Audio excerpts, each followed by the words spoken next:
Guarantee news Uttara Kannada Lok Sabha ಕ್ಷೇತ್ರದಲ್ಲಿ ಇದೆ ವೀಕ್ಷಕರೇ. ಉತ್ತರ ಕನ್ನಡ ಲೋಕಸಭಾ ಕ್ಷೇತ್ರದ ಪರಿಚಯವನ್ನ ಮತ್ತು ಉತ್ತರ ಕನ್ನಡ ಲೋಕಸಭಾ ಕ್ಷೇತ್ರದಲ್ಲಿ ಯಾವ ರೀತಿಯಾದಂತಹ ಫೈಟ್ ಇದೆ, ಒಟ್ಟಾರೆ ರಾಜಕೀಯ ಚಿತ್ರಣವನ್ನ ನಿಮ್ಮ ಮುಂದೆ ಇಡ್ತಾ ಇದ್ದೀವಿ.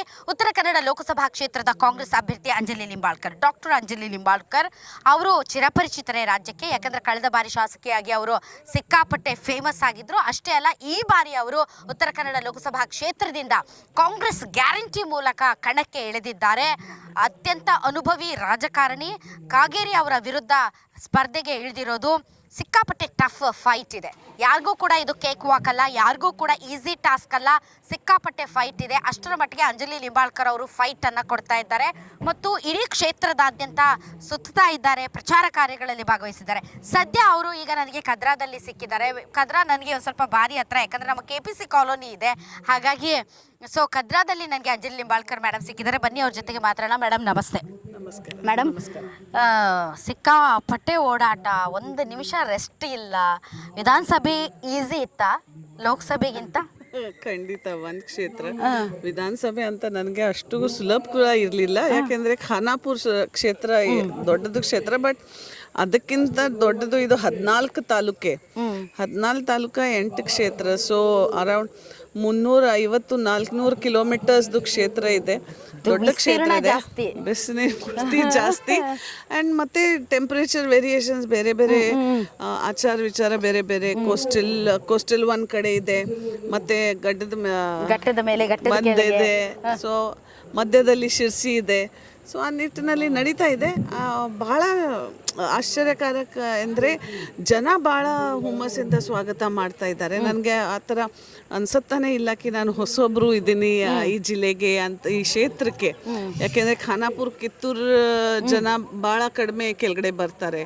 ಬಟ್ ಆದರೆ ಕೂಡ ಜನರ ಅಭಿಪ್ರಾಯ, ಸ್ನೇಹ, ಪ್ರೀತಿ, it is too overwhelming. Madam, ನಾನು ಕೂಡ ಉತ್ತರ ಕನ್ನಡ ಜಿಲ್ಲೆಯವಳು madam. I am from Dandeli, Ganesh ಗುಡಿ.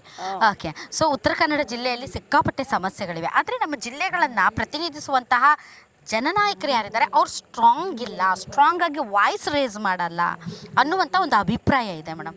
ಹಾಗಾಗಿ ಅಂಜಲಿ ಲಿಂಬಾಳ್ಕರ್ ಅವರ ವಿಚಾರ ಬಂದಾಗ, ಯಾಕಂದ್ರೆ ನನ್ನ ಕ್ಷೇತ್ರ ಎಲ್ಲ ಓಡಾಡಿದಾಗ ಅವ್ರು ಹೇಳೋದು, ಇವೊಂದು ಶೀಸ್ ವುಮೆನ್ ತುಂಬ ಗಡ್ಸಿದ್ದಾರೆ ಅವರು ಅಂತ. ಸೊ ಪವರ್ಫುಲ್ಲಾಗಿ ಮಾತಾಡ್ತಾರೆ ಅಂತ. ಆ ನಿರೀಕ್ಷೆ ತುಂಬ ಇದೆ ಮೇಡಮ್ ನಿಮ್ಮ ಮೇಲೆ. ನಿಜವಾಗ್ಲೂ ನಿರೀಕ್ಷೆ ಜಾಸ್ತಿ ಇದೆ. ಪ್ರಾಬಬ್ಲಿ ರಾಧಾ ಥರ ಗಟ್ಸಿ ಇದ್ದೀನಿ ಅನ್ಸುತ್ತಾ ಇದೆ.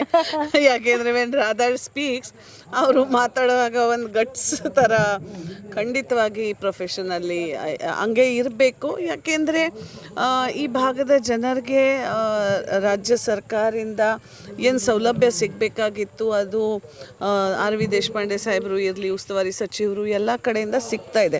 ಬಟ್ ಇಲ್ಲಿ ಮುಖ್ಯವಾಗಿ ಸ್ಥಳೀಯ ಪ್ರಾಬ್ಲಮ್ ಇರ್ತಕ್ಕಂಥ ಫಾರೆಸ್ಟ್ ಡ್ವೆಲ್ಲರ್ಸ್ದು ಸುಮಾರು 1,25,000 ಅಪ್ಲಿಕೇಶನ್ಸ್ ಕೇಂದ್ರ ಸರ್ಕಾರದಲ್ಲಿ ಪೆಂಡಿಂಗ್ ಇದೆ. ಸೊ ಅದ್ರ ಬಗ್ಗೆ ಯಾವುದೂ ಸಂಸದರು ಇಲ್ಲಿವರೆಗೂ ಕೇಂದ್ರ ಸರ್ಕಾರಲ್ಲಿ, ಪಾರ್ಲಿಮೆಂಟ್ ಸೆಷನ್ಸಲ್ಲಿ ಅದ್ರ ಬಗ್ಗೆ ಮಾತಾಡಿಲ್ಲ. So I am promising them, ನನ್ನ ಅವರಿಗೆ ವಚನ ಏನಿದೆ ಅಂತ, ಫಸ್ಟ್ ಸೆಷನಲ್ಲಿ ತಾವು ಎಲ್ಲರೂ ಆಶೀರ್ವಾದ ಕೊಡ್ತೀರಾ ಅಂತ ವಿಶ್ವಾಸ ಇದೆ. ನಿಜವಾಗ್ಲೂ ಅದು ಕೂಡ ನಾನು ಫಸ್ಟ್ ಸೆಷನಲ್ಲಿನೇ ಇದು ಮಂಡಿಸ್ತೀನಿ. ಯಾಕೆಂದರೆ ಭಾಳ ಜ್ವಲಂತಂತಹ 30-40 ವರ್ಷದಿಂದ ಈ ಕಾಡು ಪ್ರದೇಶ ಇರ್ತಕ್ಕಂಥ ಫಾರೆಸ್ಟ್ ಅತಿಕ್ರಮಣ ಜಮೀನು ಪ್ರಶ್ನೆ ಇದೆ. ಸೊ ಅದು ಬಿಟ್ಟು ಮತ್ತೆ ಸೂಪರ್ ಸ್ಪೆಷಾಲಿಟಿ ಹಾಸ್ಪಿಟಲ್ ಡಿಮಾಂಡ್ ಕೂಡ ನಡೀತಾ ಇದೆ, ಸ್ಪೆಸಿಫಿಕ್ಲಿ ಕುಮಟಾ ಹೈವೇ ಭಾಗದಲ್ಲಿ.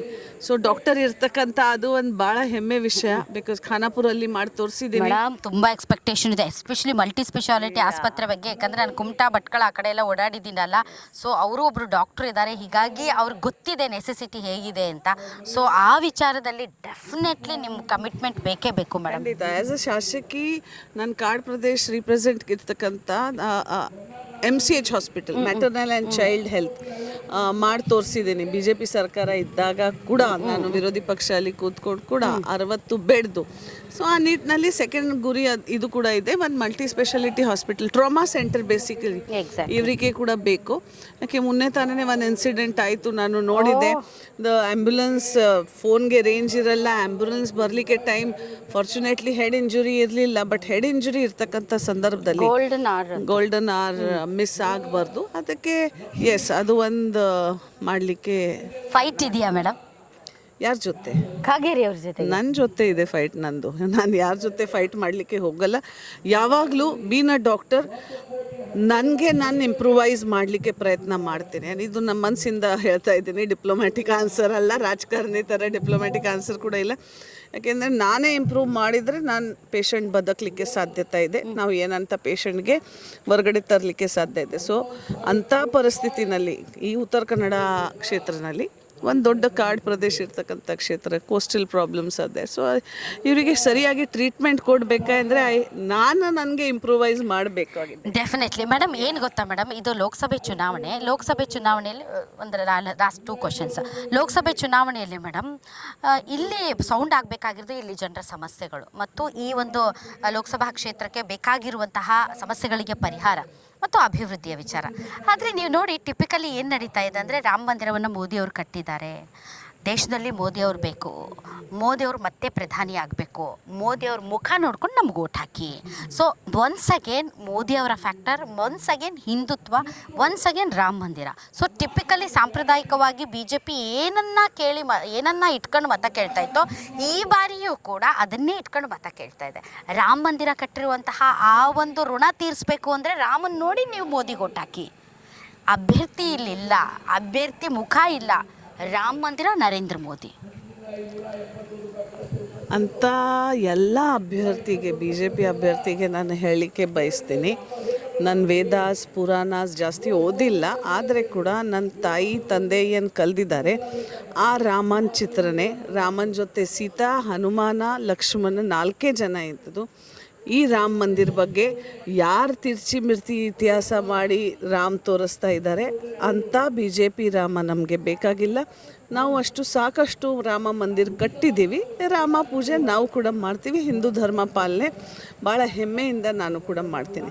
ಆದರೆ ಇಲೆಕ್ಷನ್ ಟೈಮಲ್ಲಿ ಈ ಥರ ಉಪಯೋಗ ಮಾಡಿ ರಾಮಂದು, ಛತ್ರಪತಿ ಶಿವಾಜಿ ಮಹಾರಾಜ್ದು, ಹಿಂದುತ್ವದ್ದು ಈಗ ಜನರಿಗೆ ಅರ್ಥ ಆಗಿದೆ ಇದ್ರ ಬಗ್ಗೆ. ಯಾಕೆಂದರೆ ಕೆಲಸ ಬೇಕು, ಯುವಕರ ಕೈಗೆ ಕೆಲಸ ಬೇಕು, ಊಟ ಮಾಡಲಿಕ್ಕೆ ಬದುಕಲಿಕ್ಕೆ ಒಂದು ಅವಕಾಶ ಬೇಕು. ಆ ಸಂದರ್ಭದಲ್ಲಿ ಸಿದ್ದರಾಮಯ್ಯ ಗೌರ್ಮೆಂಟ್ 5 ಗ್ಯಾರಂಟೀಸ್ ಕೊಡ್ತಾ ಇದ್ದಾವೆ.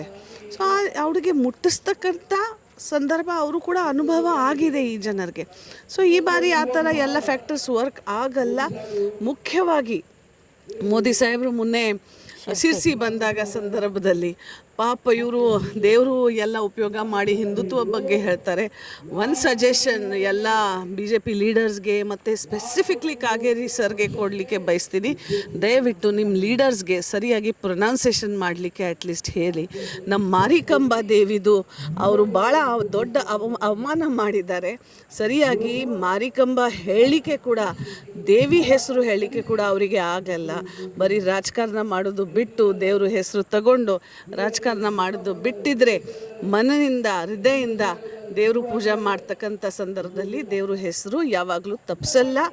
ದಯವಿಟ್ಟು ಪ್ರಧಾನಿ ಅವರೇ ಸ್ವಲ್ಪ ದೇವ್ರ ಪೂಜಾ ಮನಸ್ಸಿಂದ ಮಾಡಿ. ಅಲ್ಲ ಮೇಡಮ್, ನೀವು ಗ್ಯಾರಂಟಿ ಯೋಜನೆಗಳನ್ನು ಹೇಳ್ತೀರಾ. ಅವ್ರೇನು ಹೇಳ್ತಾರೆ ಅಂದರೆ, ಇದು ದೇಶಕ್ಕೆ ನಡೀತಾ ಇರೋ ಚುನಾವಣೆ, ಗ್ಯಾರಂಟಿಗಳು ಕೊಡ್ತಾ ಇರೋದು ರಾಜ್ಯ ಸರ್ಕಾರ. ಸೊ ರಾಜ್ಯ ಸರ್ಕಾರದ ಚುನಾವಣೆಗೆ ಗ್ಯಾರಂಟಿಗಳನ್ನು ನಂಬಿ ಜನ ಮತ ಕೊಟ್ಟಿದ್ದಾರೆ. ಈಗ ಕಾಂಗ್ರೆಸ್ ಸರ್ಕಾರ ಇದೆ. ದೇಶಕ್ಕೆ ನಡೆಯೋ ಚುನಾವಣೆಯಲ್ಲೂ ರಾಜ್ಯದಲ್ಲಿ ಕೊಟ್ಟಿರುವಂಥ ವಿಚಾರಗಳನ್ನು ಎತ್ಕೊಂಡು ಇವರು ಚುನಾವಣೆಗೆ ಹೋಗ್ತಾ ಇದ್ದಾರಲ್ಲ, ಇದು ಯಾವ ನ್ಯಾಯ? ಸಂಬಂಧನೇ ಇಲ್ಲ. ಅವರು ತಿಳ್ಕೊಳ್ತಾ ಇದ್ದಾರೆ. ಬಟ್ ಆದರೆ 70% ಜನ ಹಳ್ಳಿಯಲ್ಲಿ ಇರ್ತಾರೆ. ಆ ಹಳ್ಳಿ ಓಣಿಯಿಂದ, ಚರಂಡಿಯಿಂದ, ಗ್ಯಾಸ್ ಬೆಲೆ ಏರಿಕೆಯಿಂದನೇ ದೇಶ ನಡೀತದೆ. ಗ್ಯಾಸ್ ಏನು ಬೆಲೆ ಏರಿಕೆ ಆಗಿದೆ 400ರಿಂದ 1100. ಈಗ ಹಳ್ಳಿ ಜನರಿಗೆ ಕೂಡ ಕಷ್ಟ ಆಗ್ತಾ ಇದೆ. ಸೊ ಅಂತಹ ಪರಿಸ್ಥಿತಿನಲ್ಲಿ ದೇಶ ರಾಜಕಾರಣ ಮಾಡಲಿಕ್ಕೆ ಓಣಿಯಿಂದ ತಾಲೂಕಾ ಮಟ್ಟದಲ್ಲಿ, ಊರಲ್ಲಿ, ಆಮೇಲೆ ಜಿಲ್ಲೆಯಲ್ಲಿ, ಆಮೇಲೆ ರಾಜ್ಯದಲ್ಲಿ ಆ 28-30 ರಾಜ್ಯ ಹಿಡ್ಕೊಂಡು ದೇಶ ರಾಜಕಾರಣ ಆಗ್ತದೆ. ಮೇಲೆಯಿಂದ ಏನು ದೇಶ ರಾಜಕಾರಣ ಆಗಲ್ಲ. ಸೊ BJP ಅದೇ ಹೇಳ್ತಾ ಇದ್ದೀನಿ, ಇತಿಹಾಸ ಮರೆತು ಬಿಟ್ಟಿದ್ದಾರೆ. ನಾನು ಚಿಕ್ಕ ವಯಸ್ಸಲ್ಲಿ ಏನು ಹಿಸ್ಟ್ರಿ, ಸಿವಿಕ್ಸ್ ಏನು ಓದಿದ್ದೀನಿ, ನಮಗೆ ಅಂತ ಹೇಳಿದ್ದಾರೆ, ದೇಶ ಕಟ್ಟಲಿಕ್ಕೆ ನಿಮ್ಮ ಗ್ರಾಸ್ ರೂಟ್ ಸರಿಯಾಗಿ ಇರಬೇಕು, ನಿಮ್ಮ ಓಣಿ ಸರಿಯಾಗಿ ಇರಬೇಕು. ಸ್ವಚ್ಛ ಭಾರತ ಅಭಿಯಾನ ನಿಮ್ಮ ಮನೆಯಿಂದ ಸ್ಟಾರ್ಟ್ ಮಾಡಿದರೆ ಅದು ದೇಶ ಸ್ವಚ್ಛ ಆಗ್ತದೆ. ಬಟ್ ಇವ್ರದ್ದು ಸ್ವಚ್ಛ ಭಾರತ ಅಭಿಯಾನ ಎಲ್ಲಿ ಸ್ಟಾರ್ಟ್ ಆಗ್ತದೆ? ಪುಸ್ತಕಲ್ಲಿ ಪಾಲಿಸಿಯಲ್ಲಿ ಕೆಳಗಡೆ ಪರ್ಕೊಲೇಟ್ ಆಗಲ್ಲ. ಸೊ ಅದಕ್ಕೆ ದೇಶ ರಾಜಕಾರಣ ಬರೀ ಮಾತಾಡಲಿಕ್ಕೆ ಅಲ್ಲ, ಇಂಪ್ಲಿಮೆಂಟೇಷನ್ ಕೂಡ ಆ ಥರ ಆಗಬೇಕು. ಆ ಇಂಪ್ಲಿಮೆಂಟೇಷನ್ ಮಾಡಲಿಕ್ಕೆ ಜನರ ಮನಸ್ಸಿಂದಾನೇ ಆಗ್ತದೆ ಅದು. Madam thank you very much. ತಾವು ಗ್ಯಾರಂಟಿ ನ್ಯೂಸ್ ಜೊತೆ ಇಷ್ಟೊತ್ತು ಮಾತಾಡಿದ್ದೆ. Thank you Radha. Thank you. All right ವೀಕ್ಷಕರೇ, ಹೋಗಿ ಮೇಡಮ್ ನಿಮ್ಮ ಪ್ರಚಾರ ಸಭೆ ನೋಡಿದ್ರಲ್ಲ ವೀಕ್ಷಕರೇ. ಅಂಜಲಿ ನಿಂಬಾಳ್ಕರ್ ಅವರು ಮಾತಾಡ್ತಾ ಇದ್ರು. ಅಂಜಲಿ ನಿಂಬಾಳ್ಕರ್ ಅವರು ಸಖತ್ ಕಾನ್ಫಿಡೆಂಟ್ ಆಗಿದ್ದಾರೆ. ಆಗ ನೋಡಿದರೆ ಅವರಿಗೆ ಪ್ರಬಲ ಪ್ರತಿಸ್ಪರ್ಧಿ ಇದ್ದಾರೆ ಕಾಗೇರಿ ಅವರು. ಆದರೆ ಅವರು ಹೇಳ್ತಾ ಇರೋದು ಕಾಗೇರಿ ನನ್ನ ಸ್ಪರ್ಧಿ ಅಲ್ಲ, ಕಾಗೇರಿ ಅವರು ಇಸ್ ನಾಟ್ ಮೈ ಕಾಂಪಿಟೇಟರ್, ನನಗೆ ನಾನೇ ಕಾಂಪಿಟೇಷನ್, ನನಗೆ ನಾನೇ ಸುಧಾರಿಸ್ಕೊಳ್ಬೇಕು, ನನಗೆ ನಾನೇ ಕಾಂಪಿಟೇಷನ್ ಅನ್ನೋ ಮಾತನ್ನು ಅಲ್ಲಿ ಹೇಳ್ತಾ ಇದ್ದಾರೆ. ಅವರ ಕಾನ್ಫಿಡೆನ್ಸ್ ನೋಡ್ತಾ ಇದ್ದರೆ ಡೆಫಿನೆಟ್ಲಿ ಅಂಜಲಿ ನಿಂಬಾಳ್ಕರ್ ಅವರು ಜನರ ಮನಸ್ಸನ್ನು ಗೆಲ್ತಾರ ಅಥವಾ ಮೋದಿ ಫ್ಯಾಕ್ಟರಿಯಿಂದ ಕಾಗೇರಿ ಅವರು ಸಂಸದರಾಗಿ ಆಯ್ಕೆ ಆಗ್ತಾರ. ಬಟ್ ಒಂದಂತೂ ಸತ್ಯ, ಯಾರೇ ಆಯ್ಕೆ ಆದರೂ ಕರ್ನಾಟಕದ ವಿಚಾರದಲ್ಲಿ ಆ ಒಂದು ಧೈರ್ಯವನ್ನು, ಆ ಒಂದು ಬದ್ಧತೆಯನ್ನು ಪ್ರದರ್ಶನ ಮಾಡಬೇಕು. ಇಲ್ಲದೇ ಇದ್ದರೆ ಯಾರು ಬಂದರೆ ಏನಂತೆ ಅಷ್ಟೇ. ಗ್ಯಾರಂಟಿ ನ್ಯೂಸ್, ಸುದ್ದಿ ಖಚಿತ, ನ್ಯಾಯ ನಿಶ್ಚಿತ.